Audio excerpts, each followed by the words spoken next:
Nagpapatuloy po ang Taiwan-Philippine Relations sa PTV Special. Na Mark, meron kang iniwan na tanong para kay Attorney JJ. Pero bago yan, we'd like to acknowledge ang ating guest din na kararating lamang, Mickey Eva. Siya po ay representative ng Student Council Alliance of the Philippines. Tanungin na muna natin si Mickey, anong posisyon ng mga student councils dito? Napapag-usapan nyo ba ito dahil katatapos ng eleksyon? Pero malaki itong bagay ng international relations. Unang-una, magandang gabi at salamat sa pag-imbita sa akin, representante ng kabataan at ng students. Ngayon, isa sa mga primary concerns talaga ngayon ng mga estudyantes, of course, employment. Siyempre, marami employment opportunities sa Taiwan, especially in the English teaching industry. Malaki po yun dyan sa Taiwan. Hindi lang po mga taga-US, Canada, pero pati po Filipinos, na-hire na rin po dyan. At pangalawa po dyan, education, lalo na po yung postgraduate education. Dati po, Taiwanese po yung mga pupunta sa Philippines, so study in UP, in Ateneo. Tapos ngayon po, yun na rin po yung mga Filipino sa Taiwan and other Asian countries. So employment and education, they're very important for the Filipinos in terms of Taiwan. Ayan. Okay.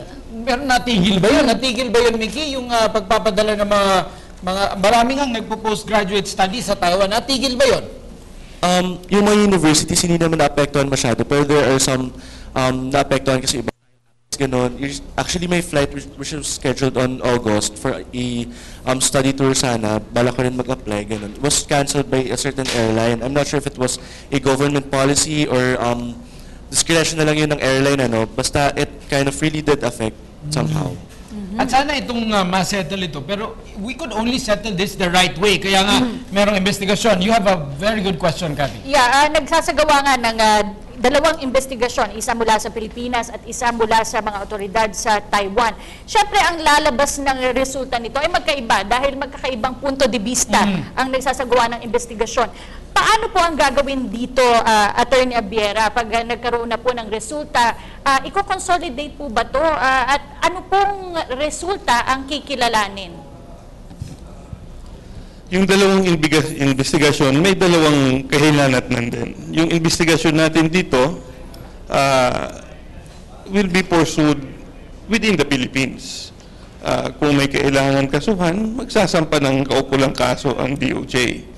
Yung investigasyon naman nila sa Taiwan, isasampa rin nila doon sa kanilang husgado sa Taiwan. Okay, kaya itutuloy na natin yung iniwan nating question. Now, Attorney J, kung pa ang konklusyon at hindi nga consistent yung findings na dalawang body at magtuloy-tuloy yung dispute, saan ito dadalhin at paano ito maaayos? Okay. Maayos nga ito, hindi natin pwede itong dalhin ngayon kasi yung iba naririnig ko na International Court of Justice. In the first place nga, ito hindi naman away sa pagitan ng dalawang gobyerno o sa pagitan ng dalawang namumuno ng dalawang bansa. So ang mangyayari ngayon, sinabi ni Attorney Abiera that we will pursue the legal remedies here in the Philippines kung ano man ang resulta ng investigasyon at sa kanila'y ganun din. Now, in terms of reparations, kung mapatunayan dun sa kanilang investigasyon na kailangan ng compensation from the Philippines or at least the persons responsible from the Philippines, we have no choice but to give reparations or compensation. Ngayon, kung masabi naman natin may kasalanan sila, they will also have to respect some of this. Ang maganda lang kasi dito, hindi talaga natin siya tinatry na i-escalate into a battle or a war between two countries. Ang maganda nga dito is nanggaling pa mismo sa Taiwanese president that he is hoping that we would leave a legacy because of this controversy. Ang gusto niya mangyari is when we bring this up to the UNCLOS, at least under the maritime laws, no? Ang gagawin dito is magkaroon ng Taiwan-Philippines Fisheries Treaty. Kasi hindi natin maaalis nga yung pag-overlap ng ating exclusive economic zones na sobrang lapit ng ating bansa sa isa't isa. So maganda nga sigurong usapin na what we will look forward to is at in the end, wala tayong kaaway, bagkus may legacy ng treaty dahil dito sa pangyayari ito. Attorney JJ, tila nagsasanga rin yung issue pag tiningnan mo itong conflict na ito sa pagitan ng Taiwan at ng Pilipinas. Dahil unang-una, yun nga, no, sa usapin ng teritoryo ito, are they claiming na itong pinangingisdaan nitong Taiwanese fisherman na napatay ay kanila at tayo rin ikiniklaim natin na atin ito? At pangalawa, tama ba yung ginawa ng Coast Guard? Kung talagang ating nga ito, tama ba yung ginawa nila na binaril agad ang sino man na nag-encroach sa ating teritoryo? Unang-una na bawat bansa may tinatawag na exclusive economic zone. Hindi naman natin maaaring i-rezone ang mapa ng mundo dahil talagang magkakalapit yung ating islands. Somewhere along the way, yung 200 nautical miles na exclusive economic zone mag-overlap sa isa't isa. So ano yung ginawang ng United Nations dyan? Hanapin niyo yung median. Nasaan ba yung gitna niyan? Dyan kayo magkasundo. Right now, dahil hindi pa tapos yung investigasyon, wala tayong karapatang magsabing sinong may kasalanan at wala rin tayong karapatang magsabi, we cannot jump the gun at sabihin tama ang ginawa nitong isa or mali yung ginawa ng kabila. Meanwhile, let's just wait at wag tayong mag-speculate kung sino ang may kasalanan o wala. Ito, Kathy, pag nag-threaten na mag-pull out ng negosyo ang Taiwan, para nasasaktan tayo. O yung China man yan, o Japan, o kahit na anong bansa. Ang pinakamalaki nating export, Professor Gin, yung ating mga OFWs. You think it's a good idea na ipag-organize yung ating mga OFWs in the countries where they are so they can also serve as a bargaining factor para sa ating bansa. Na kung mas organisado sila doon, baka mas may boses yung Pilipinas in-country doon sa mga bansang ating karelasyon. Napakagandang suggestion yan, ano? Kasi talagang ang power ng OFWs talagang yung pagiging united nila, no? Kung united sila, kasi the government can only do so much. Kahit meron tayong Republic Act 122, yung Migrant Workers Law, as amended, talagang pagdating sa, kung nasa teritoryo ka na ng ibang bansa, meron ding mga limitasyon yon. So, kung magkakaroon ng union at tapos liaise din sila or makikipagrelasyon sa union din ng bansang yon or meron kasi mga transnational union of migrants all over the world. So, malaking puwersa yon. Is this being done po, Administrator Kakda? Well, from the government perspective, meron tayong pananaw dyan on two fronts. One is yung labor and employment situation sa isang host country or host destination. So, titignan yung labor employment situation, tapos mag-certify, in this case, ang MECO, kung ang batas ng Taiwan ay protective sa OFWs. In this case, 2 years ago, positive ang recommendation. So, Taiwan belongs to the list of countries na merong sapat na batas na magpoprotekta sa ating mga OFWs. That's one. The second front is the security front. So, meron tayong alert levels na nakalaan dyan. And the alert level that is highest, alert level 4, means yung security and safety ng ating OFWs are under threat and therefore ng mandatory repatriation. Lower than that, alert level 3 is voluntary repatriation, but yung security threat is lower than yung maximum. And then alert levels 1 and 2, obviously, lower levels na yan of security threats. So, yun ang lens, yun ang punto de vista natin para makapag-abiso, para makapag-advise sa ating OFWs as to whether they need to come home. Kapag humantong na sa alert level 4 at ang security nila doon ay absolutely in danger. So in this case, sa Taiwan, hindi pa humahantong sa ganun. Kaya't wala pang alert levels na nire-raise. Kung yung alert ay natitrigger nga ng maraming factors, na pag-usapan natin, Kati, yung social media, meron tayong mga international relations issues kasama yung ibang bansa. At nagre-resulta ito ng mga private attacks. Merong mga hacker, nangyayaring ganon. Siguro natitrigger ng social media. Mickey, gaano ka responsable yung ating Filipino netizens dun sa ating ginagawa din na para hindi tayo maka-escalate ng mga damdaming galit sa ating mga bansang katunggali?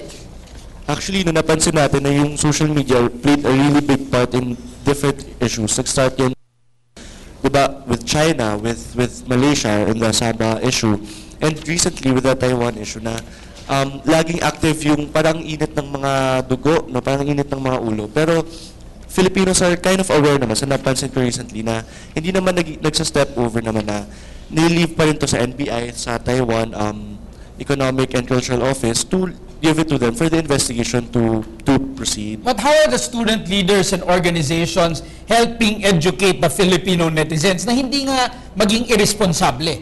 Well, as usual, we release infographics. These are very important na hindi mag-overstep doon sa responsibilities ng both governments, do their job, na yung mga netizens natin, hindi nakapagsabi na ito yung dapat yung gawin, ito yung dapat. Leave it to them first for investigation. And ngayon kasi yun nga po, wala pa namang alert level, hindi pa tapos yung investigation. People are limited to just commenting about their reactions. At may mga katanungan pa po mula sa ating kasamang si Kirby Cristobal. Kirby? Maraming salamat muli, Cathy at Attorney Mark. May katanungan ng asawa ni Professor Antipona, si Professor Dora Antipona. Nandito rin pala sa ating studio. Go ahead, ma'am. Yes, para po kay Sir Hans. Sir, paano po hinahandle ng gobyerno ngayon yung kalagayan po naman ng mga negosyante na nakabase po sa Taiwan? Okay. Yung aming kasing ahensya ay patungkol dun sa mga OFWs, no? So maybe si Attorney Abiera ang makakatugon dun. But gusto ko lang din i-emphasize uli yung nabanggit ko kanina, no? Na yung ating labor representative, may labor representative tayo, 3 ang ating labor representative sa Taiwan.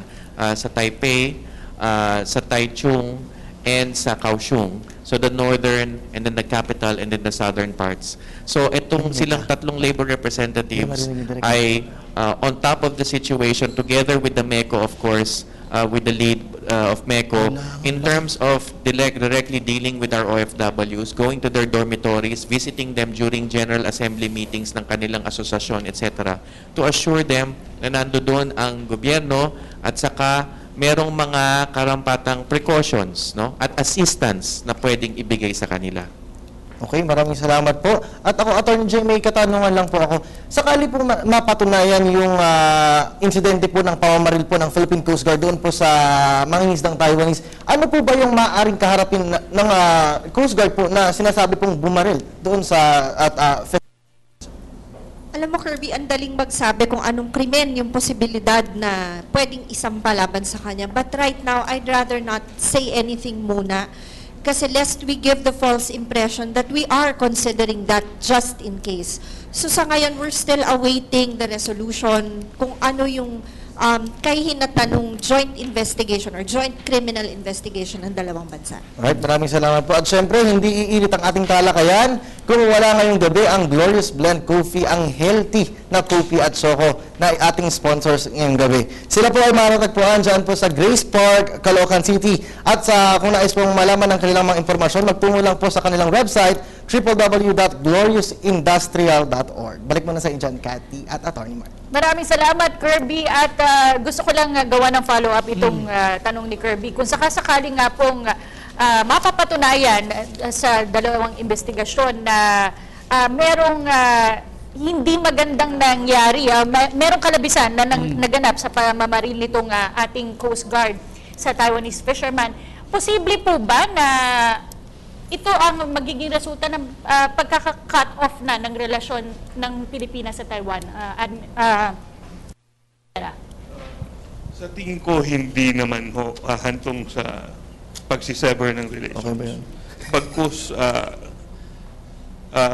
gumawa tayo ng hakbang para ituwid yun. Kung may kalabisan yung ating mga kawani, ay sasampahan sila ng kaukulang demanda.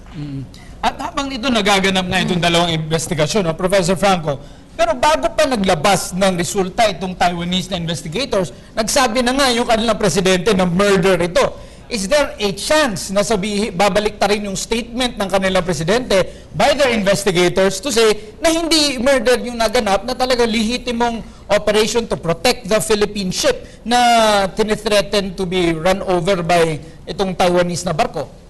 Tandaan natin, di ba, yung katulad ng sinabi ko kanina, kailangan niyang magpalakas sa kanyang mga constituents, kaya kailangan niyang i-fuel itong ganitong sitwasyon. Ngayon, kung matagpuan ng investigators na talagang hindi ito murder, I cannot speculate kung paano niya sasabihin, pero I'm sure gagawa ng spin yan para ano. Pero at least, in the short term, na-achieve niya yung gusto niyang ma-achieve, hindi ba? Na parang caring siya sa kanyang mga constituents.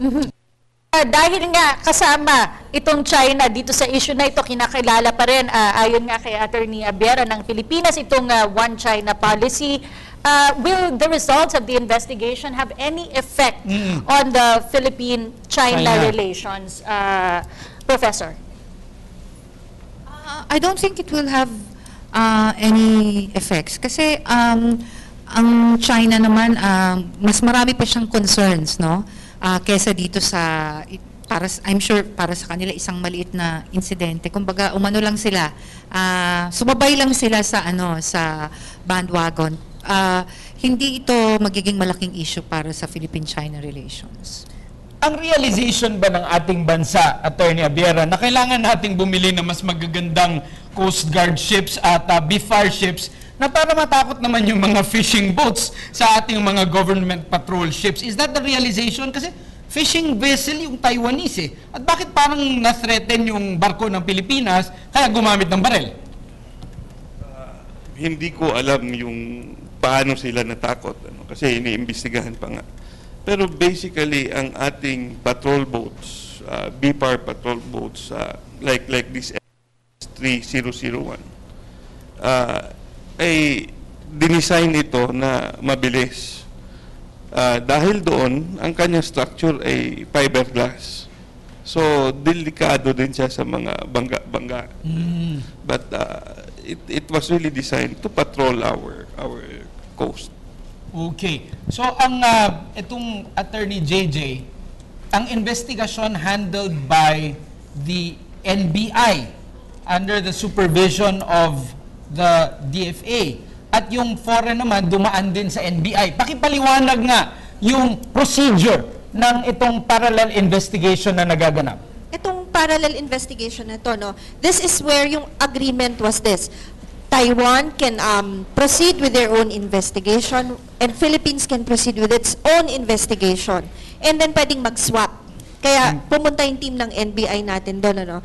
And NBI went there to examine the ship, makita yung trajectory ng bala, yung laki ng bangga din doon sa vessel nila.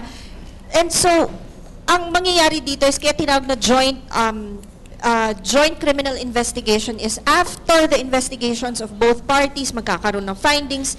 They may not consolidate their findings, but at the very least, both parties are hoping that they will put to an end to an otherwise na maliit lamang na kontrobersiya sa dalawang bansa at magkaroon na ng finality ito. At ang gusto nga nila ay magkaroon ng mas magandang relasyon yung dalawang bansa, ang Taiwan at Philippines, sa pag-iiwan ng mas positibong legacy para sa dalawang bansa. And that is, treaty is a very, very good start. Agree. Yan din ang pag-asa, ang inaasahan nating lahat, no, na matapos ito sa isang mapayapa at maayos na paraan. Hinga na po natin ng kanilang mga huling mensahe, ang ating mga panauhin. Umpisa natin kay Mickey Eva, representative ng Student Council Alliance of the Philippines. Mickey? Well, unang-una, papasalamatan natin yung PTV for inviting representatives from the youth and student sector.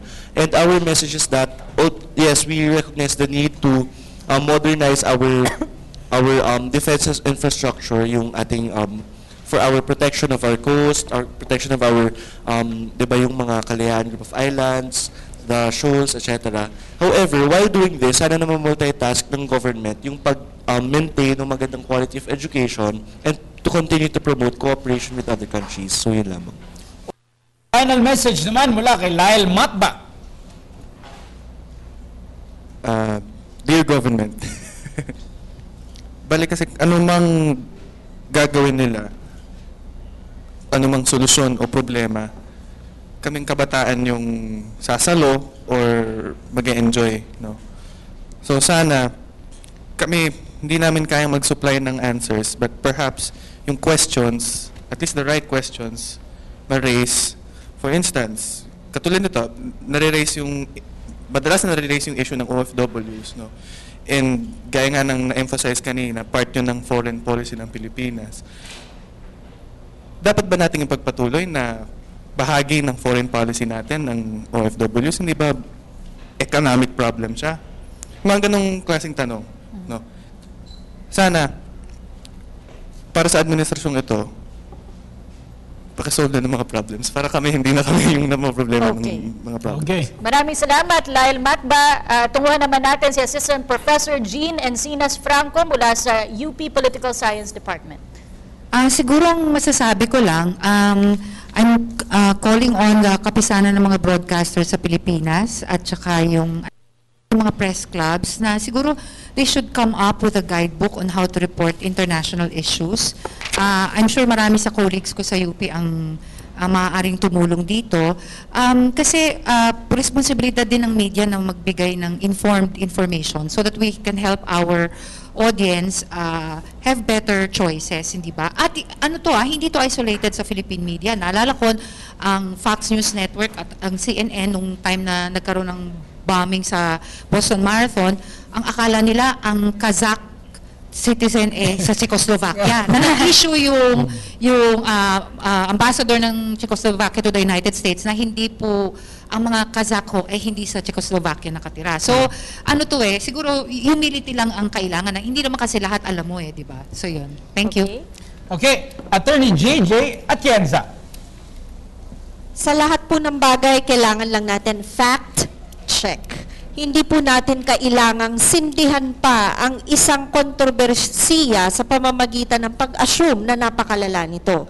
Ang dapat natin gawin ay maging objektibo tayo sa pagtingin nito at higit sa lahat, wag po nating isipin lagi tayong dehado. Lagi nating isipin tayo ay isang lahi na mapanuri, higit sa lahat, ika nga, sabi nila, ay palakaibigan. So yun po yung panatilihin natin. Okay, Administrator Hans Kakdak mula sa POEA. Salamat sa inyong imbitasyon. And of course, assurance lang sa mga kabataan, sa ating mga kababayan, sa ating OFWs na ang inyong gobyerno, ang mga labor representatives doon, kasama ng MECO, of course, ay doing all they can to look into yung welfare ng OFWs. Merong contact info, contact numbers na nandun sa MECO website, nakalista lahat doon na kung meron idudulog na problema o concern. At meron ding efforts ang ating gobyerno na idulog sa Taiwanese government, sa Taiwanese side, ang anumang problema o anumang kaso o anumang hinaharap na mga threats ng ating kababayan doon. And then the final message is to wish and to continue to pray for a peaceful resolution of this matter. And we hope also that yung ating OFWs, being our own ambassadors of goodwill in Taiwan, will also show us the way in terms kung ano ba talaga ang kanilang value at kung ano talaga ang nararapat na solusyon dito sa problema na ito. At mula naman sa ahensya na humaharap sa Taiwan, on behalf of the Filipino people from MECO, Attorney Arthur Abiera Jr., Assistant Corporate Secretary and Executive Officer. We would like to assure everyone that we are doing our best to settle and solve the issue. We also want to assure ang ating mga kababayan na ginagawa namin ang lahat para matugunan na ito at matuldukan na yung isyong ito. Isa pong napakakritikal na pangyayari ang naganap na insidente ng pagkakabaril sa isang 65-year-old na mangingisdang Taiwanese. Ngunit, sa kabila ng madilim na pangyayaring ito ay umaasa ang bansa na masusolusyonan ang problemang ito sa isang mapayapang paraan, isang bukas na isipan at malawak na pagkakaintindihan. Yan po ang sagot sa lahat ng problema sa pagitan ng dalawang bansa. Nakikiramay po ang sambayan ng Pilipino sa Taiwan, lalong-lalo na po sa mga naiwang mahal sa buhay ni Hu Xicheng. Umaasa po ang sambayan ng Pilipino na pang muli ang relasyon sa pagitan ng dalawang bansa. Naway hindi rin po sana maipit sa pangyayaring ito ang mga inosenteng overseas Filipino workers na nagtatrabaho sa bansang Taiwan. Ang mga pinakita pong aksyon ng pamahalaan kaugnay ng insidente ng pamamaril ay isang patunay ng pagpapahalaga na ibinibigay ng Pilipinas sa ating mga kapitbahay na bansa at maging sa halaga ng isang inosenteng buhay. Naway hindi anurin ng pangyayaring ito ang relasyon sa pagitan ng Pilipinas sa Taiwan. Magsilbi po sanang aral ang kaganapang ito hindi lamang sa Pilipinas, ngunit sa iba pang bansa sa buong mundo. Ako po, si Attorney Mark Castrodes. Ako si Cathy San Gabriel. Magandang gabi, ako po si Kirby Cristobal. Naway nakatulong po ang inyong isa't kalahating oras na pagtutok at pagsama sa amin na talakayin ang mahalagang isyong pambansang ito. At bilang pangwakas, iiwanan po namin sa inyo ang ilan sa mga mensahe ng ating mga kapatid na Taiwanese. Muli, ito po ang Taiwan-Philippine Relations sa PTV Special Forum.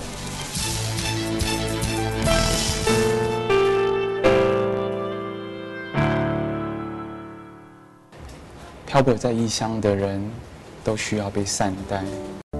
理性的，对于菲律宾的朋友，我们将给予最 warm 的支持，使他们在这次案件中不会遭到惊恐或者非礼的待遇。台湾岛上居住的是这地球上一群最善良的人，我相信安分守己的菲律宾朋友们，在这里应该永远会受到温暖与疼惜的对待。我从菲律宾的朋友身上学到最多的是，你们很爱笑，然后你们的笑容让解决了很多世界上丑恶的事情。Thank you for everything you have done for us. We love you. Thank you so much. 为台湾奉献的菲律宾朋友们，我们都爱你。To my Filipino friends, when you're in Taipei, we'd love to have you. Please stay. You have made tremendous contribution to us. We love you to work and to stay. 也要非常谢谢菲律宾的朋友，你们的宽容还有贡献，让台湾变得更好。我爱你们，台湾也永远欢迎大家。为台湾工作和奉献的菲律宾朋友，我们都会非常的热爱你。I want you to feel that we are with you all the time, and may God bless you. Thank you.